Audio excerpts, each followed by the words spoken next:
এই আমাদের বাসার এই সামনের দুইটা নারকেল গাছ ওনারা কেটে ফেলতেছে, অনেক কষ্ট লাগতেছে দেখে। এই যে এখানে একটা কেটে ফেলছে, এটা বুঝলাম না। এইটা মরে গেছে কেটে ফেলছে ভালো কথা, কিন্তু এইটা কাটতেছে কেন বুঝলাম না। এটা কাটা দেখে অনেক কষ্ট লাগতেছে।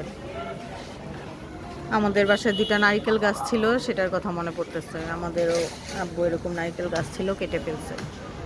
আমাদের শুধু অবশ্য নারিকেল গাছ না, অনেক গাছ ছিল আমাদের বাসার পিছনে, অনেকখানি জায়গা আছে। সেই খালি জায়গায় আম গাছ, নারিকেল গাছ, পেয়ারা গাছ, বড়ই গাছ, অনেক গাছ ছিল। ওই অনেক আসলে কাটা হয়েছে, আসলে ওগুলা পোকা হয়তো অনেক। বড়ই গাছ থেকে অনেক ছেঙ্গা টেঙ্গা হয়। আবার পেয়ারা গাছের সাদা সাদা কি কি জানি পোকাগুলি উড়ে উড়ে ঘরে আসতো, ওগুলোর থেকে অনেক চুলকানি টুলকানি হয়ে যেত।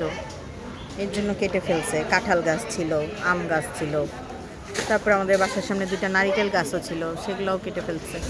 অনেক কষ্ট লাগতেছে গাছ কাটা দেখে। আমাদের গাছের কথা মনে পড়তেছে, আমাদের বাসার গাছের কথা। আল্লাহ, শেষ দেখেন কেটে ফেললো, শেষ।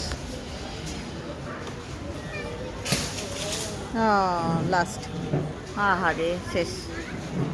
এখন একটু পরিষ্কার হয়ে গেছে, আলো বেশি হয়ে গেছে।